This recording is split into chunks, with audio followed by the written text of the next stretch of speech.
পৃথিবীতে দিনে রাতে অসংখ্য পলিউশন, রোগ জীবাণু সমানে উঠতেছে। এখন যদি মাইক্রোস্কোপ যন্ত্র এখানে থাকতো তাহলে দেখতেন এই পরিবেশটা কত দূষিত, কত পলিউশন, কত জার। এগুলি নাকের মধ্য দিয়ে পেটে যাচ্ছে, চোখের মধ্যে ঢুকতেছে, ক্রমাগত চোখের ভিতরে ধুলাবালি ঢুকবে। আর পরিষ্কারের কোনো ব্যবস্থা যদি না করা হয় চোখের দৃষ্টি নষ্ট হয়ে যেতে পারে।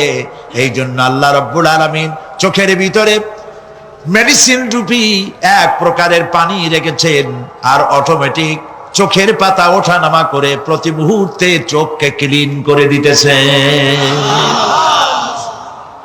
এই চোখ সম্পর্কে আল্লাহ রাব্বুল আলামিন প্রশ্ন করবেন, অন্তঃকরণ সম্পর্কে প্রশ্ন করবেন। জবাব দেওয়া সেদিন বড়ই কঠিন হয়ে যাবে। এই জন্য আল্লাহ রাব্বুল আলামিন দুনিয়াবাসীকে সতর্ক করে দিচ্ছেন। তিনি আরো বলছেন, ওয়ালাকাদ খালাকনাল ইনসানা ওয়া না'লামু মা তুওয়াসবিসু বিহি নাফসু ওয়া নাহনু আকরাবু ইলাইহি মিন হাবলিল ওয়ারিদ। মানুষ সৃষ্টি করেছি আমি, তার অন্তঃকরণে কি চিন্তা হয়, কি কল্পনা হয় তাও জানি আমি। আর আমি আমার বান্দার যেই সাহারাগের উপরে মাথাটা খাড়া আছে, এই রোগের চাইতেও আমি বান্দার বেশি নিকটে। আল্লাহ পাক গোপন রাখেন নাই, বলে দিচ্ছেন আমি কিন্তু এখানে আছি। সুবহানাল্লাহ। আচ্ছা বলেন তো আল্লাহ কোথায় আছেন? এটি একটি মুশকিলের প্রশ্ন।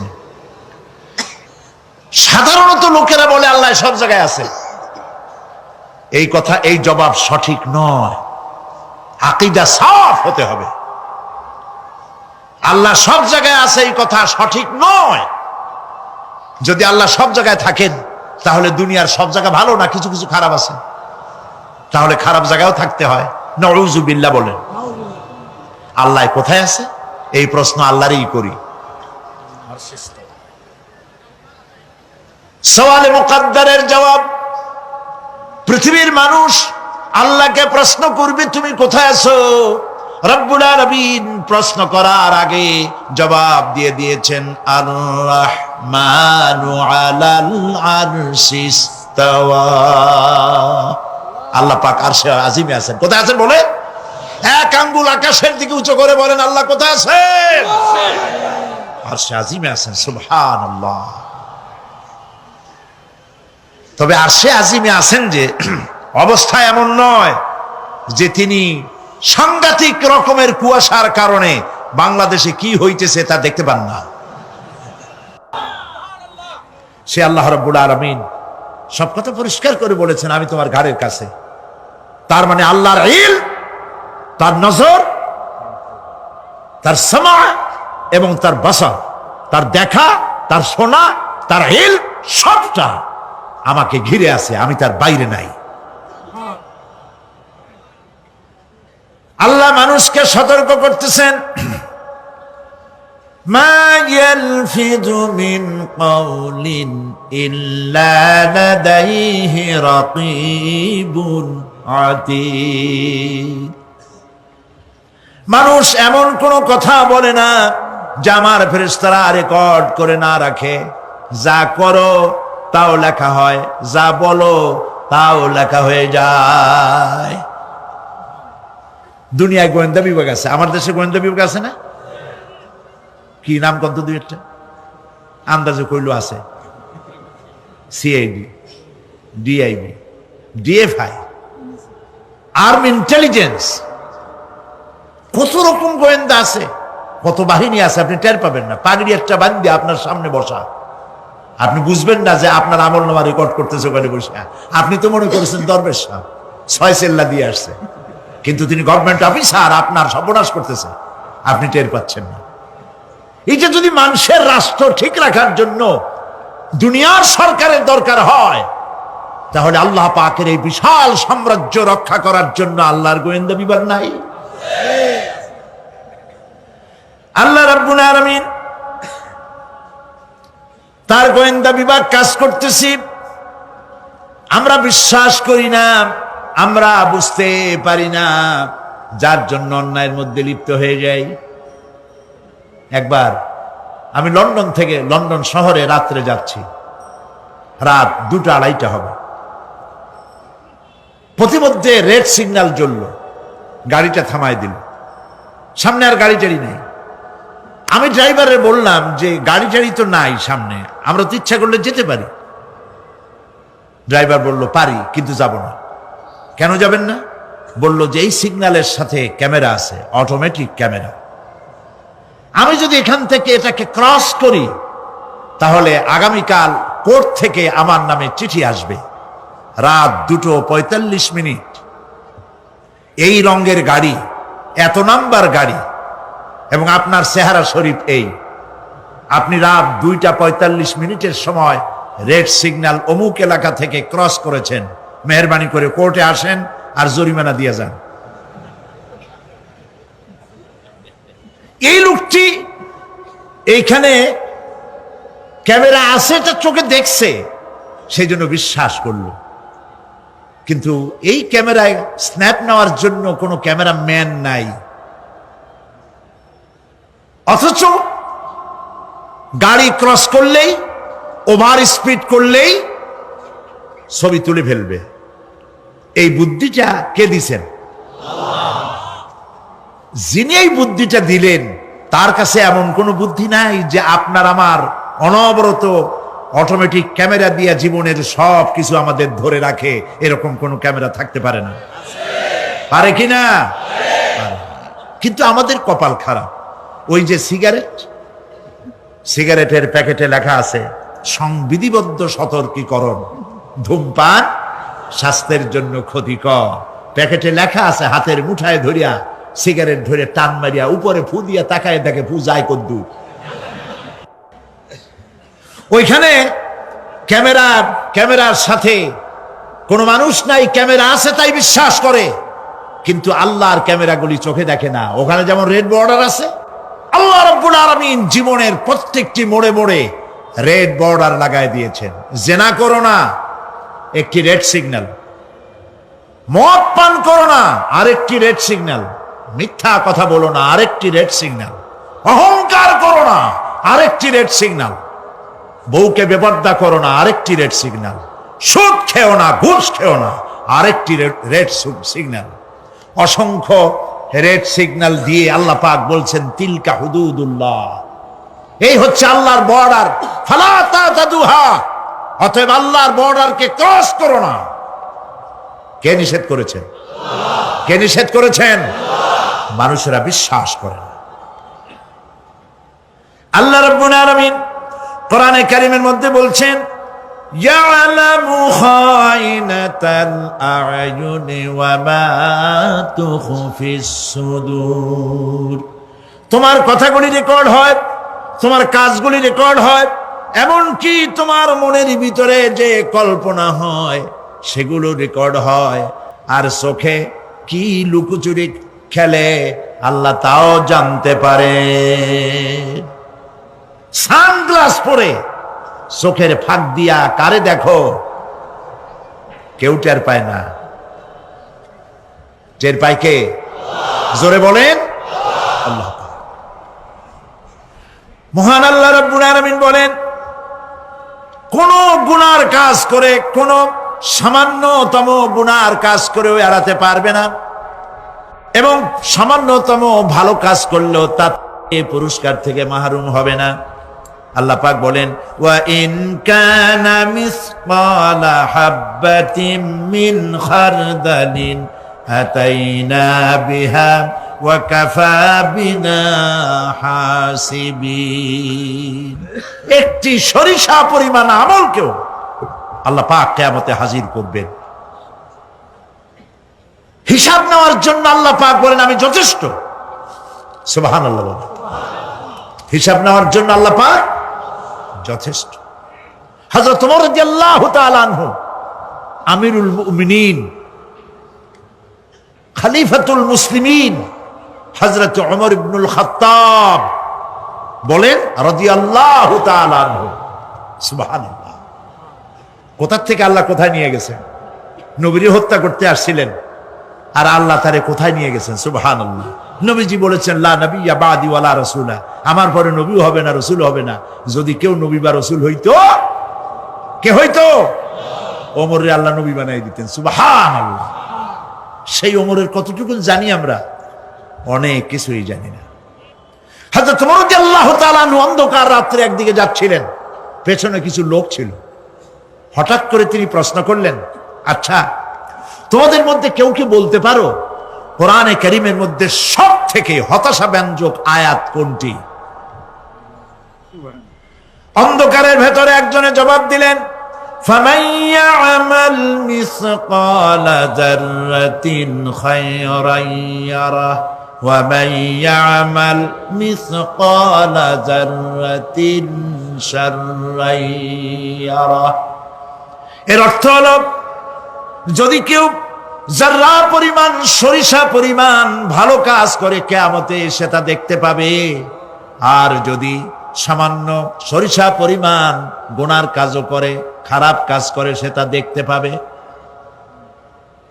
এই আয়াতটি যখন নাজিল হয়, সূরা যখন নাজিল হয়, হযরতে আবু সাঈদ খুদরি রাদিয়াল্লাহু তাআলা আনহু তিনি রাসূলুল্লাহকে প্রশ্ন করলেন, ইয়া রাসূলুল্লাহ, আল্লাহ যে আয়াত নাজিল করলেন, কিয়ামতের দিন আমি কি আমার এমনকি ছোট্ট পাপও কি দেখতে পাবো?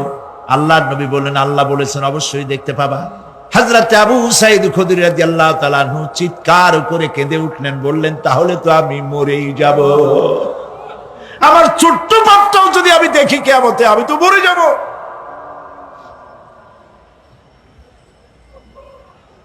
হযরত ওমর রাদিয়াল্লাহু তাআলা আনহু অন্ধকারের ভিতরে হাঁটতেছেন আর কাঁদতেছেন, হাঁটতেছেন আর কাঁদতেছেন।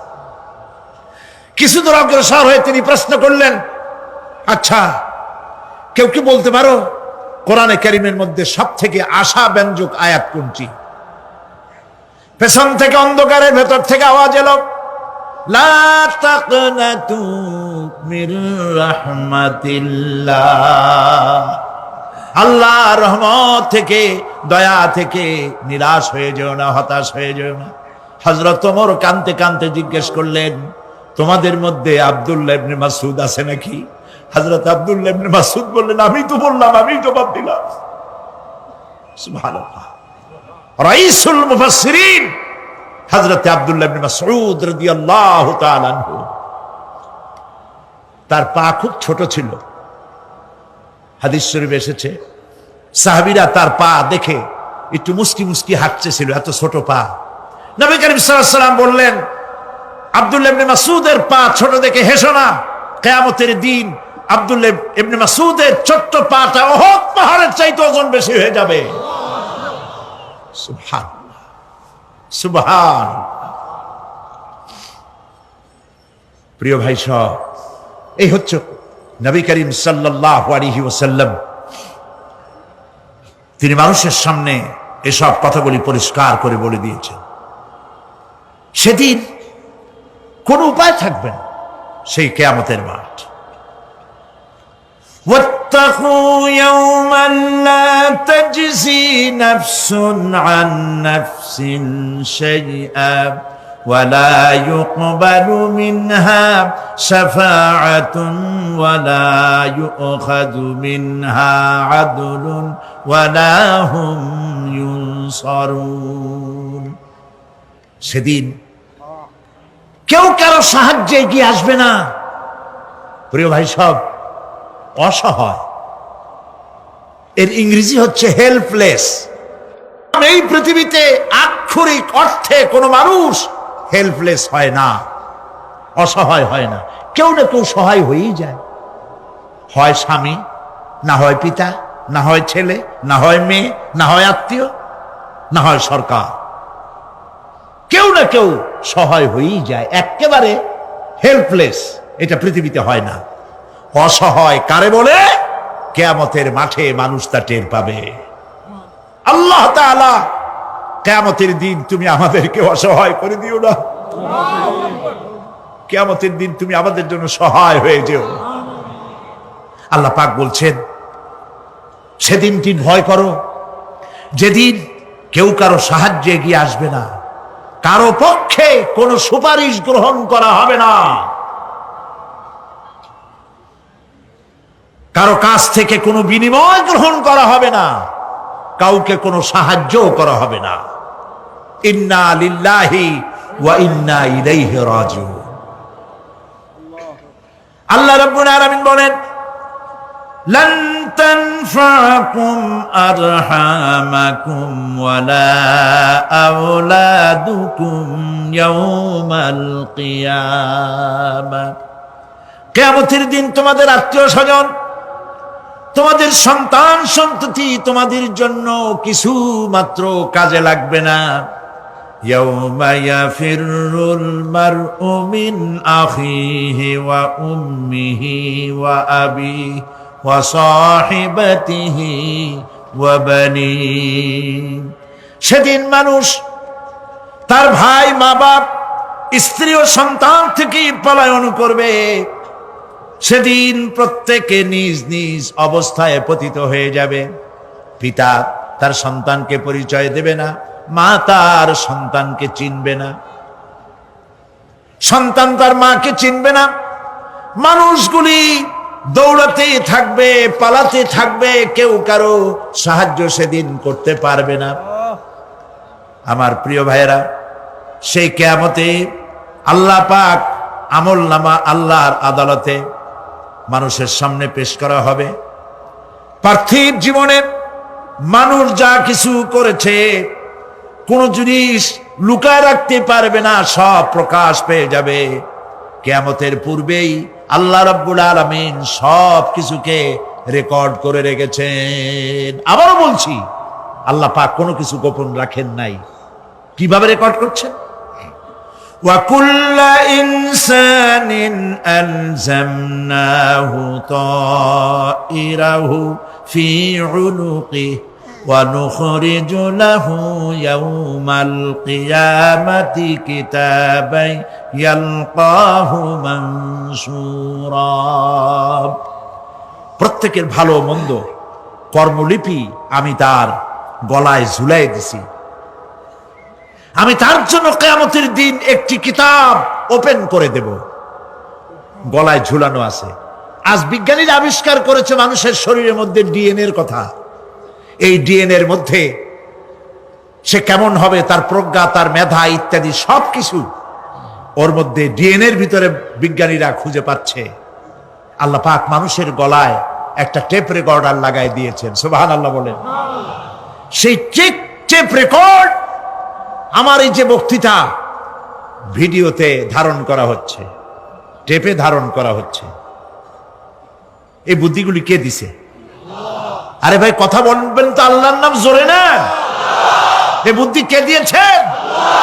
যে আল্লাহ বুদ্ধি দিয়ে আপনার আমার কথা রেকর্ড করাইতে পারে, সে আল্লাহ পাক আপনাদের আমার সাথে অদৃশ্য একটি টেপ রেকর্ড গলার মধ্যে ঝুলায় রাখছেন। এটা বিশ্বাস করবেন না?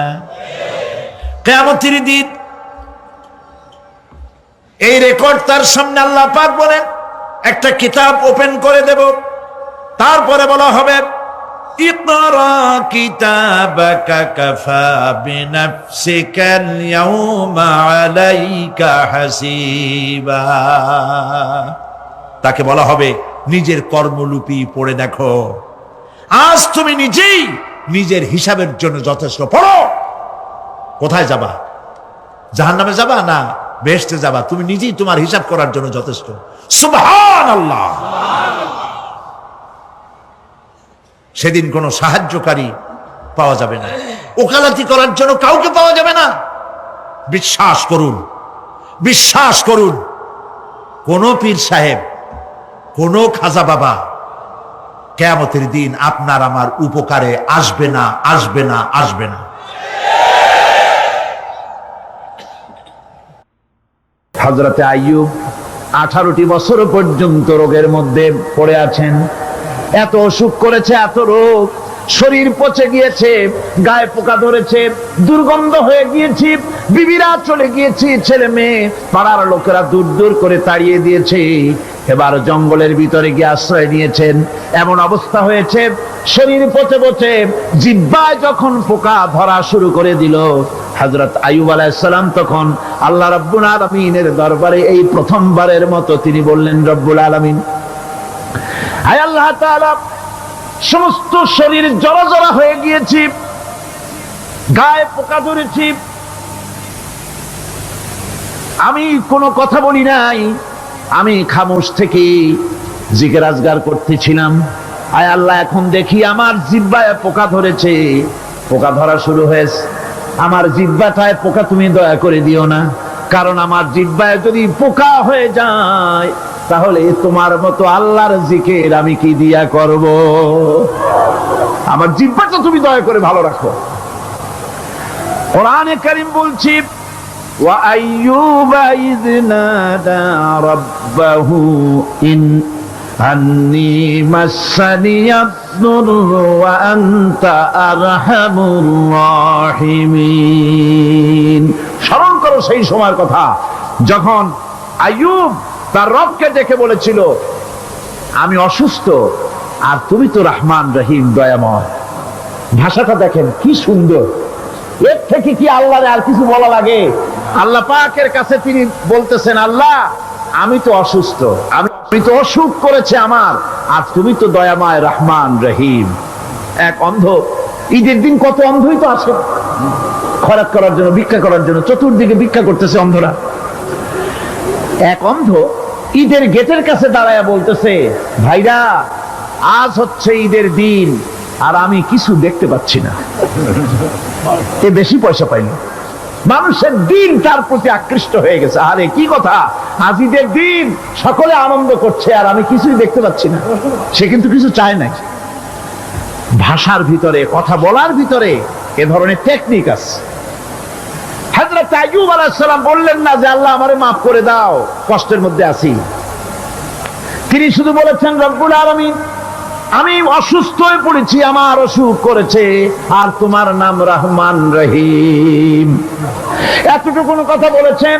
আল্লাহ রাব্বুল আলামিনের দরজায়, তার দরবারে আইয়ুব আলাইহিস সালামের ডাক চলে গেছে। যায় নাই? কোন অসুবিধা আছে নাকি? কোনো অসুবিধা নাই। পানির তলা দিয়া যদি কেউ ডাক দেয়, পাহাড়ের ভিতরে বসে যদি কেউ ডাক দেয়, আল্লাহ রাব্বুল আলামিন তা শুনতে পান। ইউনূস আলাইহিস সালাম মাছের পেটে বসে চিৎকার মেরেছিলেন, লা ইলাহা ইল্লা আনতা সুবহানাকা ইন্নী কুনতু মিনাজ জালিমিন। তিনি বলছিলেন, আয় আল্লাহ তাআলা, আমি তোমার প্রশংসা করছি, তুমি ছাড়া উপাস্য নাই, মাবুদ নাই। আমি তোমার পবিত্রতা ঘোষণা করছি, আমি তো জালিমদের অন্তর্ভুক্ত হয়ে গেছি। বাস এতটুকুন কথাই বলেছেন।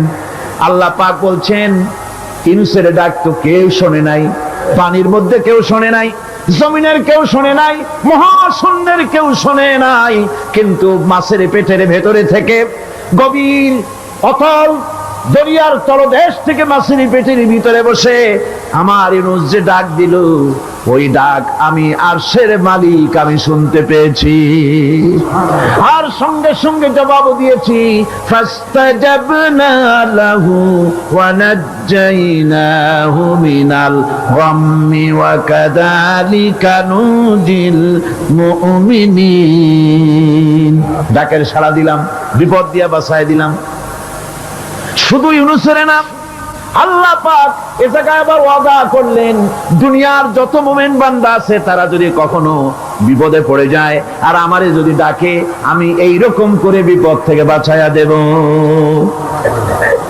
আইয়ুব আলাইহিস সালাম যখন আল্লাহ রাব্বুল আলামিনের কাছে ফরিয়াদ করলেন, আল্লাহ পাক তখন বলছেন, কোরআনে কারীম বলছে, ফাস্তাজাবনা লাহু ফাকাশাফনা মা বিহি মিন দুররিন ওয়া আতাইনাহু আহলাহু ওয়া মিসলাহুম মাআহুম রাহমাতাম মিন ইনদিনা ওয়া যিকরা লিল আবিদিন।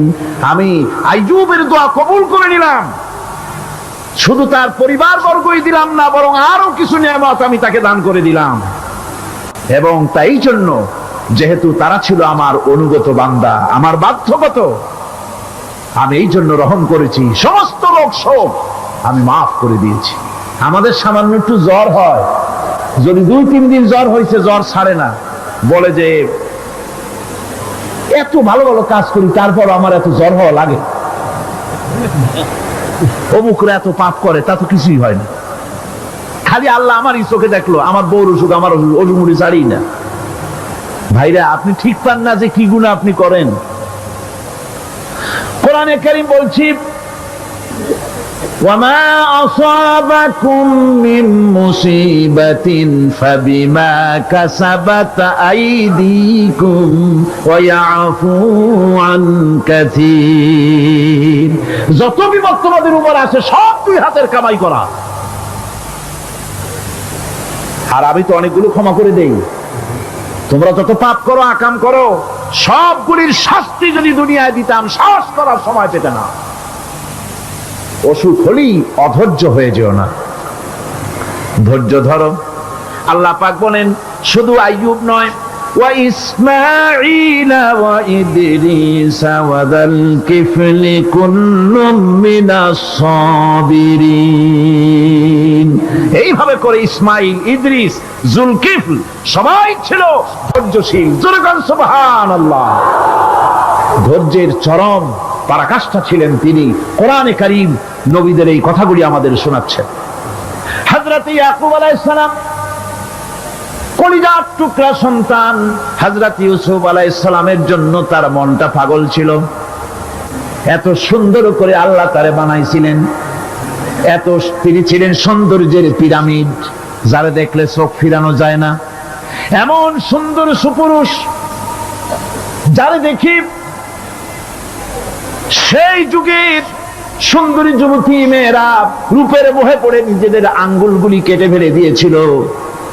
রূপের মোহে এমন অবশ হয়ে গেছে, আঙ্গুল কেটেছে, হাত কেটেছে, টের পায় নাই। আবার ভুল বুঝবেন না, দুনিয়ার সেরা সুন্দর পুরুষ ইউসুফ আলাইহিস সালাম, তা কিন্তু রাসূলের চাইতে বেশি নয়।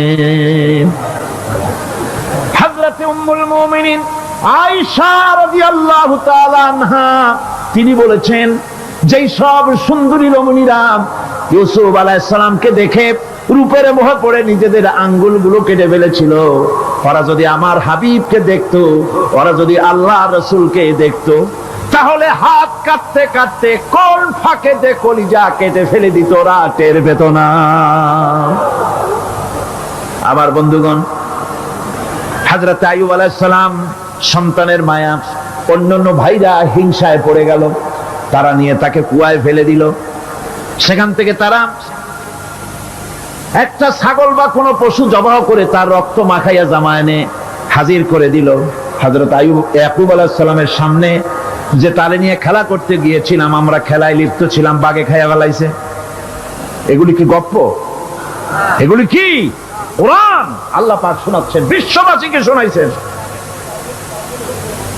সূরা ইউসুফের চাইতে এত সুন্দর উপাখ্যান গোটা পৃথিবীতে আর নাই। সুবহানাল্লাহ।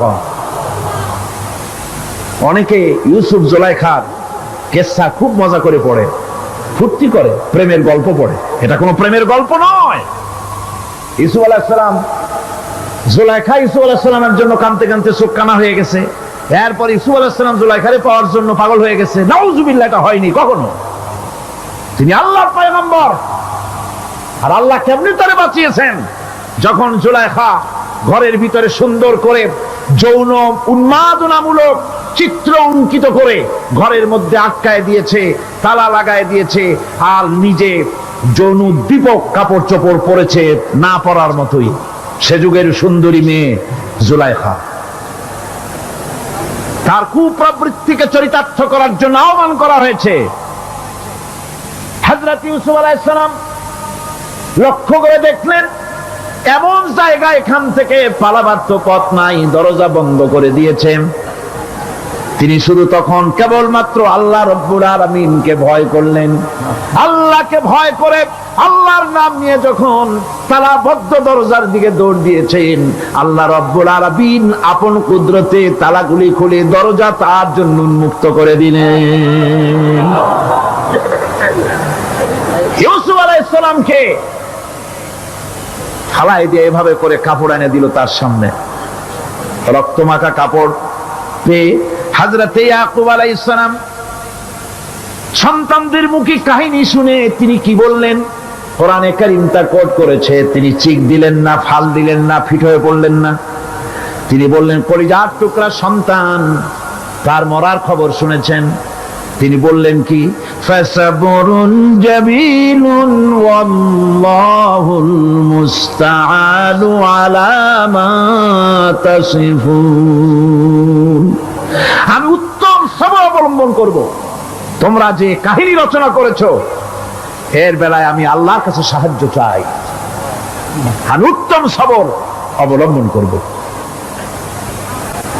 আমার ভাইয়েরা, 11 ভাই মনে করেছিল ইউসুফ আলাইহিস সালামকে মরণ কুয়ায় ফালায় দিছি। তারা তো ঠিক পায় নাই এটা মরণ কুয়া না, এটা হচ্ছে একটা সুড়ঙ্গ, যাকে ইংরেজিতে বলে টানেল। এটা এমন একটা সুড়ঙ্গ, ওরা মনে করেছে মরণ কুয়া, কিন্তু আল্লাহ রাব্বুল আলামিন এই কুয়াতে এমন বানালেন, ওরা একদিকে ফালায় দিল মরণ কুয়ায়, এই কুয়ার আরেক মুখ দিয়া আল্লাহ রাব্বুল আলামিন ইউসুফ আলাইহিস সালামকে নিয়ে মিশরের সিংহাসনে বসায়া দিলেন। এটা মরণ কুয়া নয়, এটা রাজ সিংহাসনে বসার সুড়ঙ্গ পথ। ইউসুফ আলাইহিস সালাম আজ প্রেসিডেন্ট, সুবহানাল্লাহ, প্রেসিডেন্ট হয়ে বসে আছেন। ওদিকে কেনানে অভাব লেগে গেছে, সেখানকার মানুষেরা সাহায্য নিতে এসেছে, ওই 11 ভাইও আসছে। হযরত ইউসুফ আলাইহিস সালাম দেখেই চিনে ফেলেছে, ওরা কিন্তু তখনও ঠিক পায় নাই। হযরত ইউসুফ আলাইহিস সালাম চিনে ফেলেছেন। এখন কি করা উচিত? সবগুলাকে ঠ্যাং উপরের দিকে উঠাইয়া তারপরে সমানে ধোলাই দেওয়া হইতো স্বাভাবিক ছিল, আমাদের মতো মানুষ হইলে, ঠিক কিনা? ঠিক তো বলবেনি, অভ্যাস তো এটাই। হযরত ইউসুফ আলাইহিস সালাম তাদের সামনে পরিচয় দিলেন। তারা যখন বুঝতে পারলো, লজ্জায় তাদের মাথা হেট হয়ে গেল। হযরত, তারা এক তো লজ্জা, আর 2 নম্বরের ভয়, জান নিয়া কেনানে কেউ ফিরে যাইতে পারবো না। এখন অবস্থা হয়েছে যে জীবনই যায় নাকি এখানে। হযরত ইউসুফ আলাইহিস সালাম ভাইদের এই করুণ দুরবস্থা বুঝতে পারলেন, বুঝে চরম ধৈর্য ধরে তিনি কি বললেন? তিনি বললেন, লা তাসরিবা আলাইকুমুল ইয়াউম। ও ভাইরা, তোমাদের বিরুদ্ধে আমার কোনো ক্ষোভ নাই, দুঃখ নাই, বিদ্বেষ নাই, হিংসা নাই, আল্লাহর রাস্তায় মাফ করে দিলাম। সুবহানাল্লাহ। এর নাম পয়গম্বর। এর নাম কি? পয়গম্বর। কিসের লেনিন, কিসের মার্কস? জওয়ানেরা, ভুল পথে মানুষ চলেছিল, আলহামদুলিল্লাহ আল্লাহ এগুলারে ডাস্টবিনে ফালায় দিছে। কারণ আলহামদুলিল্লাহ, আলহামদুলিল্লাহ। পয়গম্বর কারে বলে? কারে বলে পয়গম্বর? কি চরিত্র! রাসূল করিম সাল্লাল্লাহু আলাইহি ওয়াসাল্লাম, তাকে একজন সাহাবী বলছিলেন, হুজুর বলছেন এই কামটা করলা না কেন? সাহাবী বললেন, হুজুর আপনি যদি চোখের ইশারায় বলতেন, মুখ দিয়ে না কইয়া, তাও তো আমি কামটা করে ফেলতাম, আমি তো বুঝি নাই। হুজুর বললেন, চোখে ঠারে ঠারে কাজ করা নবুয়তের শান নয়। আল ওয়াদুহু ওয়াস সারাহা, নবীরা যা করেন তা ডাইরেক্ট, কোনো বক্রতা নাই, স্পষ্ট কথা। আমার ভাইরা, হযরত ইউসুফ আলাইহিস সালাম বিনিয়ামিনকে কাছে নিয়ে পরিচয় দিলেন তার ভাইদের সামনে। কোরআনে কারীম বলছে, ক্বালা আনা ইউসুফ ওয়া হাদা আখি قد من الله علينا إنه من يتقي ويصبر فإن الله لا يضيع أجر المحسنين। আমি ইউসুফ, আর এই হচ্ছে আমার ভাই। আল্লাহ আমাদের উপর ইহসান করেছেন। প্রকৃতপক্ষে যারা আল্লাহকে ভয় করে এবং সবর এখতিয়ার করে, আল্লাহ এভাবে তাদেরকে তাদের আমলকে নিষ্ফল হতে দেন না। আমার এই জামাটা নিয়ে যাও। হযরত ইয়াকুব আলাইহিস সালাম কলিজার টুকরা সন্তান ইউসুফ আলাইহিস সালামের বিরহ যন্ত্রণায় ছেলেকে কতদিন দেখে না, কাঁদতে কাঁদতে চোখ দুটো অন্ধ হয়ে গেছে। মিশর থেকে কেনানের দিকে জামা রওনা হয়েছে। কোথায় মিশর, কোথায় কেনান? জামা যখন রওনা হয়ে গেছে, হযরত ইয়াকুব বলতেছেন, আমি যেন আমার ইউসুফের গন্ধ নাকে পেতেছি। জামা চলে এলো, চোখের উপরে রাখলেন, আল্লাহ রাব্বুল আলামিন তাকে চক্ষুষ্মান বানায়া দিলেন। ভাইরা আমার, পয়গম্বরেরা সবর করে গোটা দুনিয়ার মানুষের সামনে দৃষ্টান্ত সেট করেছেন সবর কারে কয়। আমার ভাইরা, হযরত ইব্রাহিম আলাইহিস সালামের কথা আল্লাহ পাক কোরআনে কারিমে বলছেন সবর কারে কয়। দেখো, শেখো সবর কারে কয়। আল্লাহ পাক বললেন, ইব্রাহিম, তোমার বিবি আর তোমার নবজাতক এই সন্তানকে রেখে আসো মক্কা নগরীতে। তিনি চলে গেলেন, সেখানে ঘর নাই, বাড়ি নাই, কিচ্ছু নাই, চতুর্দিকে ধুধু বালু আর মরুভূমি। হযরতে হাজরা বলছেন, ইব্রাহিম, সামান্য পানি আর খাবার দিয়া আমার সন্তান শুদ্ধ এখানে রেখে যেতেছো, আমি কি অপরাধ করেছি? কোনো জবাব নাই। দুইবার তিনবার বলার পরে হাজরা বলছেন, ইব্রাহিম গো, তবে কি আমার আল্লাহর হুকুম মতো আমারে রেখে যাচ্ছ নাকি? হযরত ইব্রাহিম আকাশের দিকে আঙ্গুল উঁচু করলেন। কথা বলবেন, বাক শক্তি বেরোচ্ছে না। 80 বছর বয়সের সময় একটা বাচ্চা আল্লাহ তারে দিচ্ছেন। আর এমন বাচ্চা, পয়গম্বরের ছেলে, কি সুন্দর চেহারা, মরুভূমির উপরে ফালাই দিয়ে রওনা হয়ে যাচ্ছেন। মুখ দিয়া কথা সরছে না, আকাশের দিকে দেখালেন। হযরত হাজরা বুঝতে পারলেন। হযরত হাজরা বলেন, ইব্রাহিম, কোনো চিন্তা নাই, নিশ্চিন্ত মনে বাড়ি ফিরে যাও। আমি আমার আল্লাহর উপরে এতটা ভরসা করে আল্লাহর হুকুমে যদি আমার এখানে রেখে যেয়ে থাকো, ওই আল্লাহ পাক আমাকে আর আমার কলিজার টুকরা ইসমাইলকে পানিতে আর খাবারে মারবেন না, অবশ্যই তিনি ব্যবস্থা করবেন। ব্যবস্থা হয়ে গেল। হযরত ইসমাইল বড় হয়ে গেলেন। আল্লাহ পাক অর্ডার করলেন, জবাহ করো ছেলেকে। হযরত ইব্রাহিম আলাইহিস সালাম যখন জবাহের প্রস্তাব করলেন, হযরত ইসমাইল তা আপত্তি করতেন, বাবাজি, আমার মায়ের আর আমাকে বাচ্চা অবস্থায় ফেলে গেলেন, খাবার দেন নাই, পড়ার দেন নাই, বছরের পর বছর আমাদের এখানে কাটলো, দেখতেও আসেন নাই, আজ আসছেন জবাহ দিতে। এটা কেমন কথা? কি ধরনের বাপ আপনি? এরকম বলছে নাকি? এরকম বলছে? হযরত ইব্রাহিম আলাইহিস সালাম প্রস্তাবটা কিভাবে পারলেন? আল্লাহ পাক কোরআনে কারিমে দৃষ্টান্ত রেখে দিয়েছেন। আল্লাহ পাক বলছেন, হযরত ইব্রাহিম ছেলেকে বললেন, ইয়া বুনাইয়া, হে আমার কলিজার টুকরা লাডলা, হে আমার কলিজার টুকরা সন্তান, ইন্নী আরা ফিল মানাম আন্নী আযবাহুক, আমি স্বপ্নে দেখছি আমি যেন তোমাকে জবাহ করতেছি। ফানজুর মাযা তারা, তোমার রায় কি বলো? আমি তো স্বপ্নে দেখছি যে আমি তোমার জবাহ করতেছি, এখন তোমার রায় কি, তোমার মত কি? হযরত ইসমাঈল আলাইহিস সালাম শুনিয়া দিলেন দৌড়, নাকি না? হযরত ইসমাঈল আলাইহিস সালাম ধৈর্যের প্রতীক, তিনি কি কথা বললেন? তার মুখের কথা কোরআন শরীফে আল্লাহ পাক উঠায় দিলেন। হযরত ইসমাঈল বললেন, ইয়া আবাতি ফাআল মা তুমারু সাতাজিদুনি ইনশাআল্লাহু মিনাস সাবিরিন, হে আমার পিতা, আপনি যে ব্যাপারে আদিষ্ট হয়েছেন আপনি তা পালন করুন, অবশ্যই আমাকে ধৈর্যধারীদের মধ্যে পাওয়া যাবেন। সুবহানাল্লাহ। এক বর্ণনায় এসেছে, হযরত ইসমাঈল বললেন, আব্বাজান, আমি ধৈর্যধারীদের ভিতরে আমারে পাবেন, তবে জবাহ করার আগে আমার হাত পাটা একটু বেঁধে নেন, কারণ জবাহের যন্ত্রণায় আপনার গায়ে যদি আমার হাত পা লেগে যায় তো বেয়াদবি হয়ে যেতে পারে। আর আমি মরে আমার জবা হয়ে যাওয়ার পর আমার রক্ত মাখা জামাটা নিয়া আমার মা হাজেরারে দিবেন, কারণ তাকে মা বলবার মতো আর তো কেউ নাই। হযরত ইব্রাহিম তাকে বাঁধবার জন্য প্রস্তুতি নিলেন।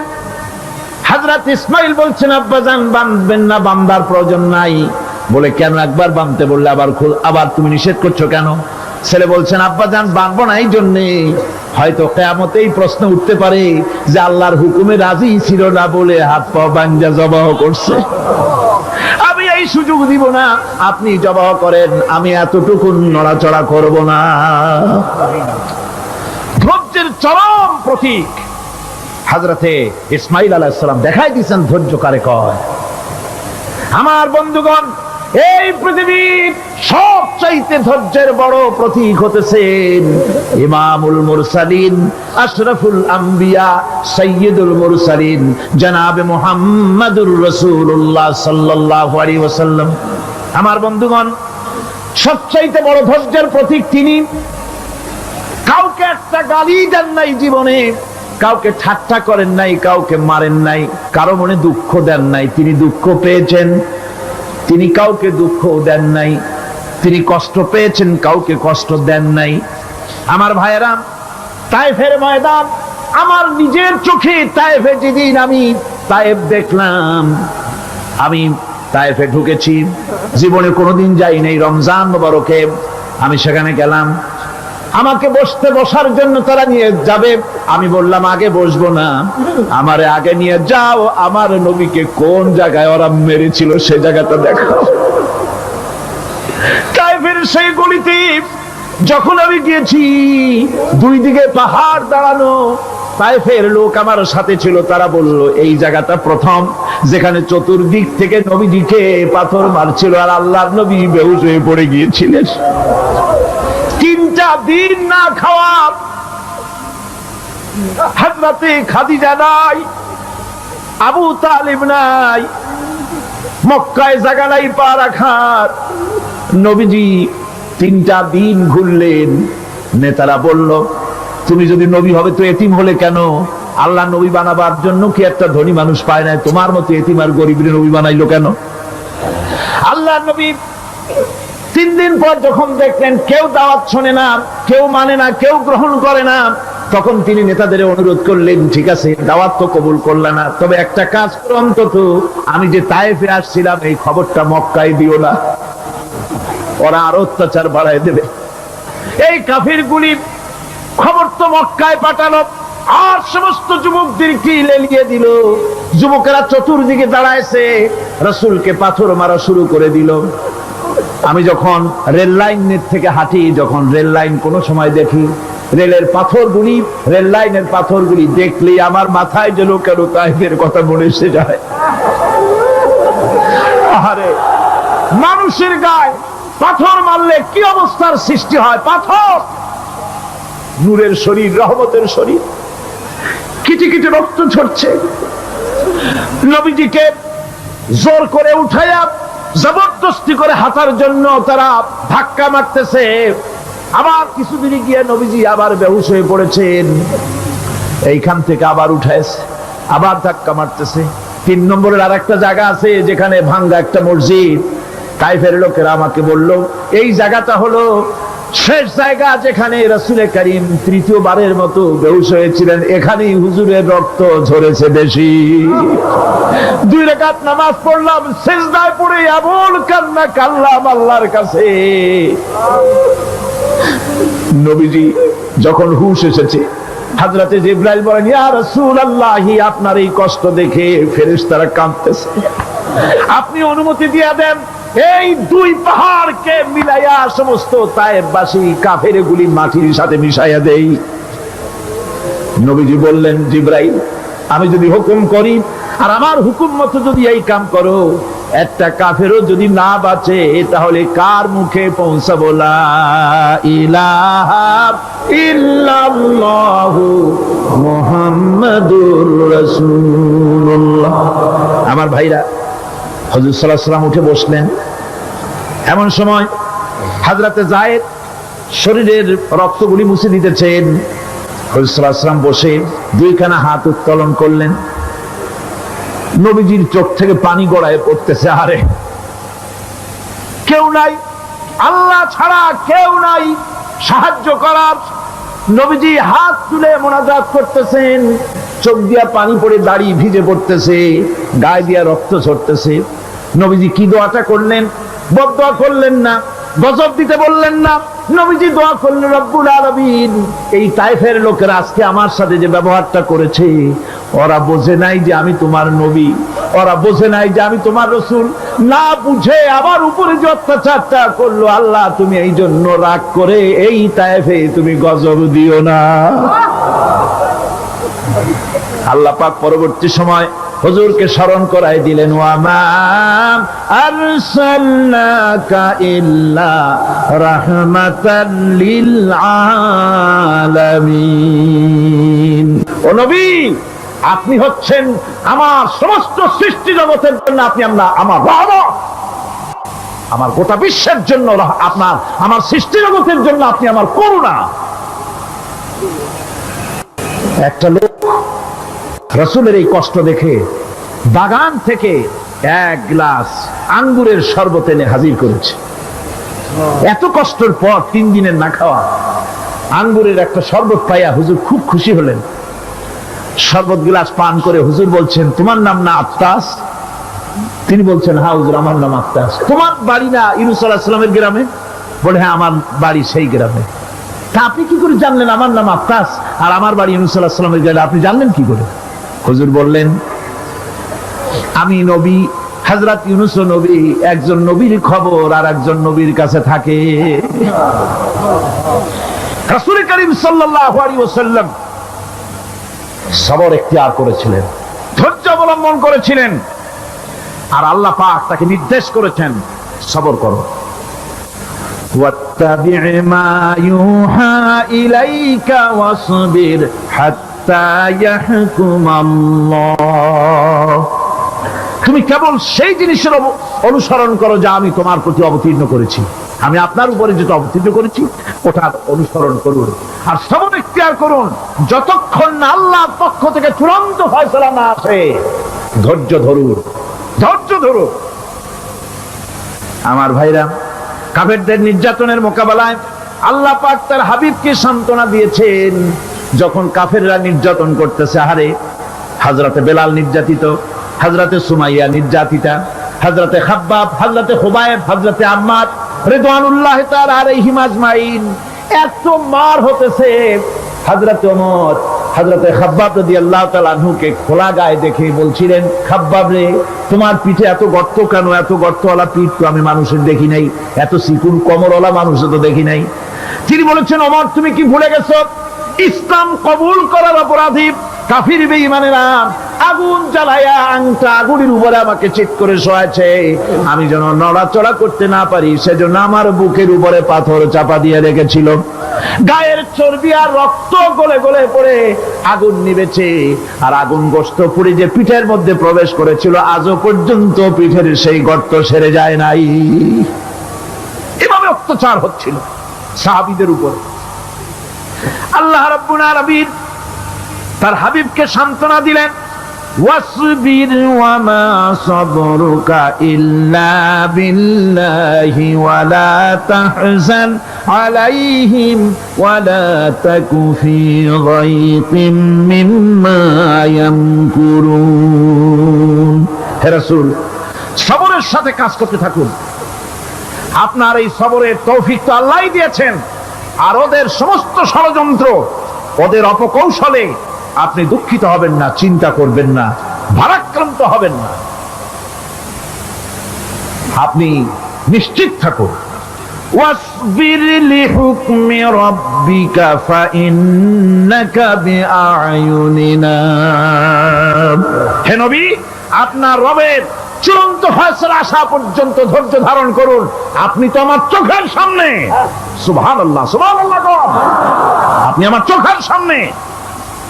কে আপনাকে কি করবে আমি দেখবো না? সুবহানাল্লাহ। মন্ত্রী যদি, এই সলিমুদ্দিন মার্কা মন্ত্রী যত আছে, এই মন্ত্রীরা যদি কয়, দেখা তো ভয় কিসে, আমি তোকে দেখছি না, সাহসটা কেমন বাড়ে? কেমন বাড়ে সাহস? আরে কোনো মন্ত্রী ছাতা মাথা না, কোন প্রেসিডেন্ট রাজা বাদশা না, আকাশ আর জমিনের মালিক আমার আল্লাহ রাব্বুল আলামিন বলছেন, হাবিব কোনো চিন্তা নাই, আপনি আমার চোখের সামনে। ওরা চায় আপনাকে দুনিয়া থেকে মিটাই দিতে, আর আমি চাই ওয়ারাফানা লাকা যিকরাক, আপনার প্রশংসা তো হবে গোটা বিশ্ব জুড়ে, সর্বত্র ছড়িয়ে যাবে আপনার নাম। সুবহানাল্লাহি বিহামদিহি। আল্লাহ পাক অন্যত্র বলেছেন, ওয়ালাকাদ কুযযিবাত রুসুলুম মিন ক্বাবলিকা ফাসাবারু আলা মা কুযযিবু ওয়া উযু হাত্তা আতাহুম নাসরুনা। হে মুহাম্মদ সাল্লাল্লাহু আলাইহি ওয়াসাল্লাম, আপনার পূর্বে অসংখ্য নবী রাসূল এই পৃথিবীতে আসছে এবং জুলুম আর নির্যাতনের শিকার তারা হয়েছেন। অবশেষে তাদের প্রতি আল্লাহর সাহায্য এসেছে। সুতরাং আপনাকেও ধৈর্য ধারণ করতে হবে, ধৈর্য ছাড়া কোনো পথ নাই, ধৈর্য আপনাকে ধারণ করতেই হবে। আর এই ধৈর্য ধারণ করলে পরে আল্লাহর চূড়ান্ত ফয়সালা আসবে, তখন আল্লাহ পাক মেহেরবানি করবেন। আমার ভাইরা, এই ধৈর্য পৃথিবীর সমস্ত পয়গম্বররা ধৈর্য অবলম্বন করেছেন, কখনো অধৈর্য হন নাই। দিন কায়েমের সংগ্রামে নবী রাসূলগণ দারুণ ভাবে সবর ইখতিয়ার করেছেন। বৃদ্ধবাদীদের সকল রকমের নির্যাতন, অপকৌশল, ষড়যন্ত্র, এই সব কিছু মোকাবেলা করেছেন ধৈর্যের নীতি অবলম্বন করি। কখনো ধৈর্যচ্যুতি তাদের মধ্যে ঘটেনি, বরং আল্লাহ রাব্বুল আলামিন তাদের প্রতি সন্তুষ্ট হয়েছেন।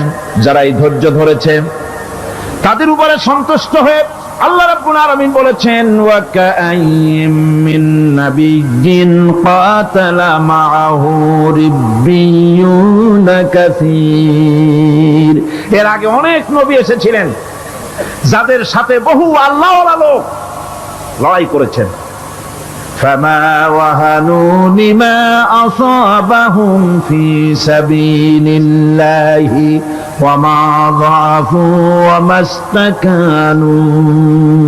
আল্লাহর পথে তাদের উপর যত বিপদ এসেছিল তারা হতাশ হয়ে পড়েন নাই, দুর্বলতা দেখাননি, বাতিলের সামনে মাথাও নত করেন।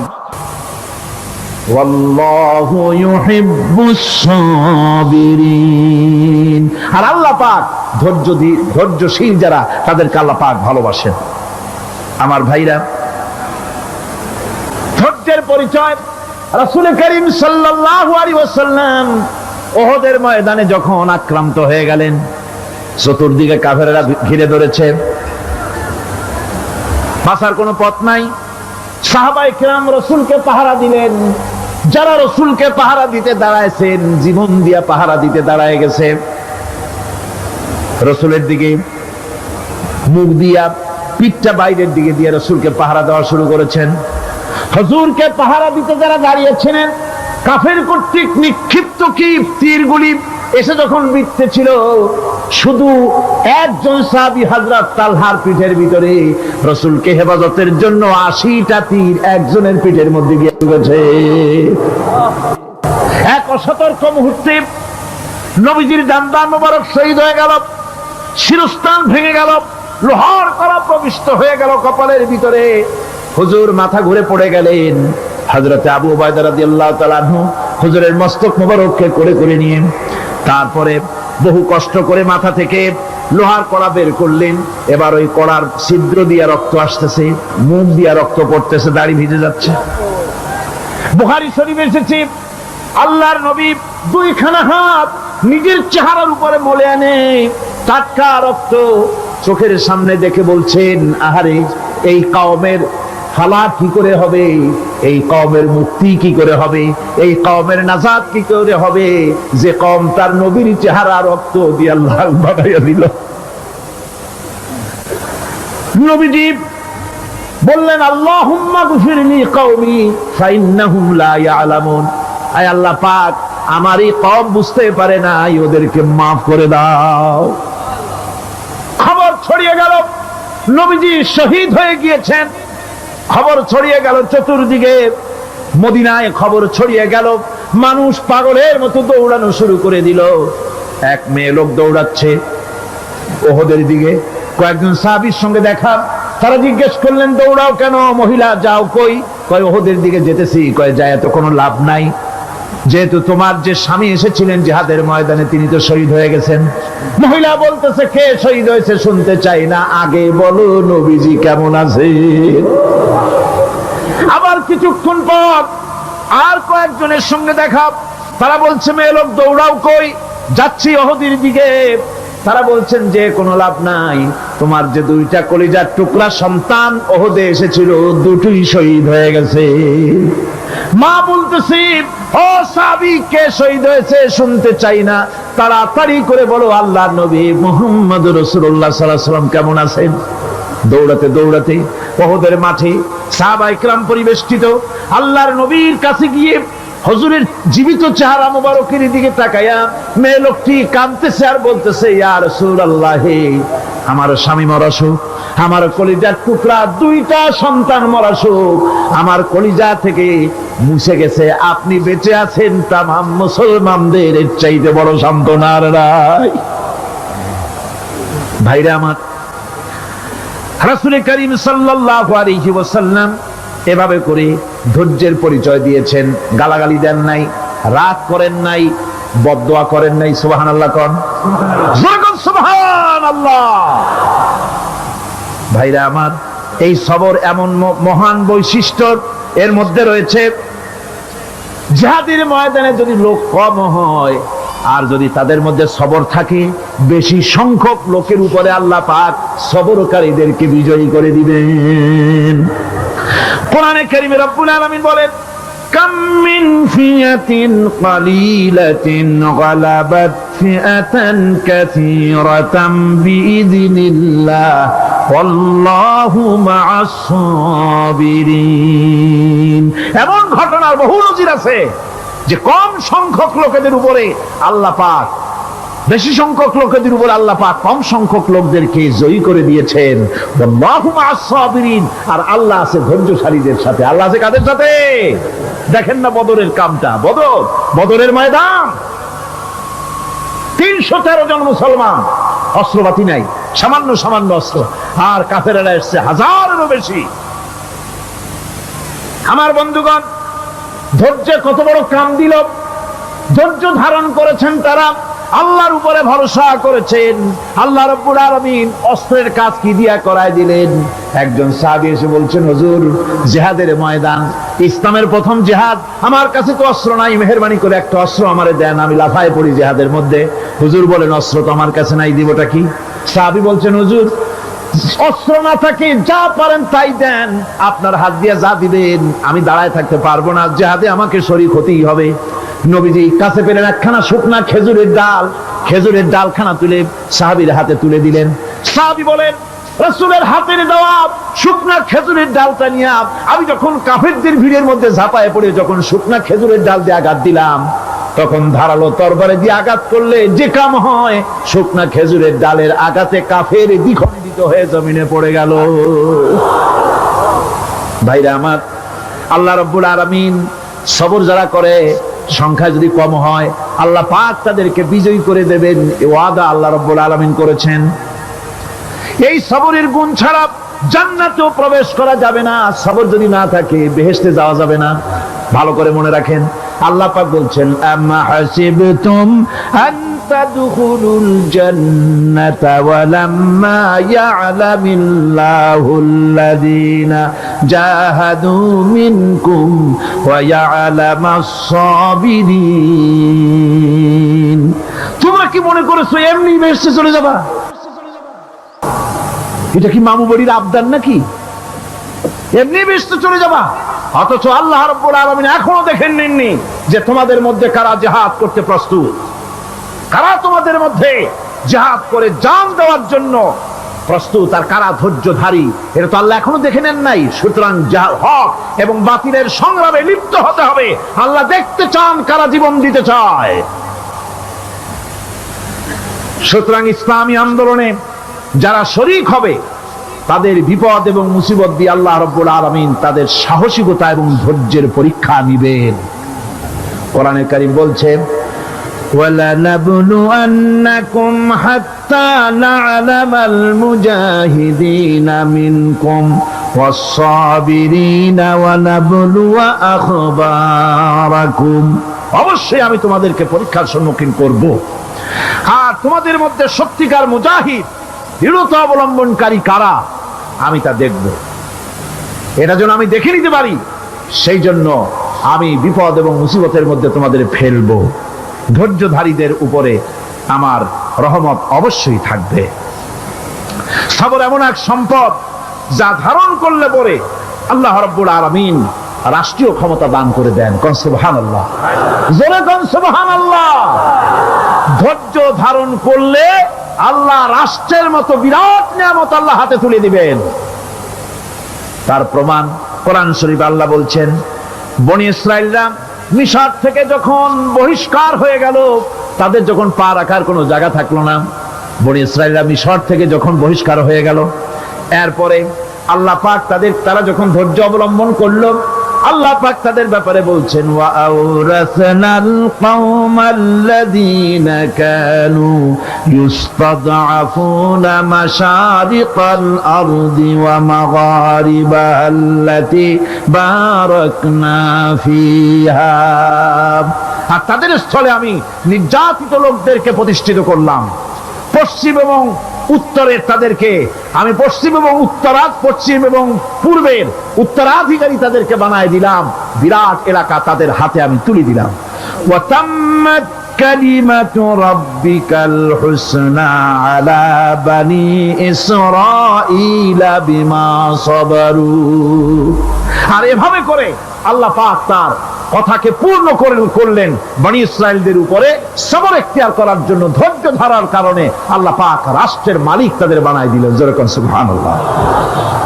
সবর যদি করা হয়, তো যুদ্ধ যদি বাদে, যদি জাহাজ শুরু হয়ে যায়, আল্লাহ পাক বলেছেন ফেরেশতা দিয়ে সাহায্য করবে।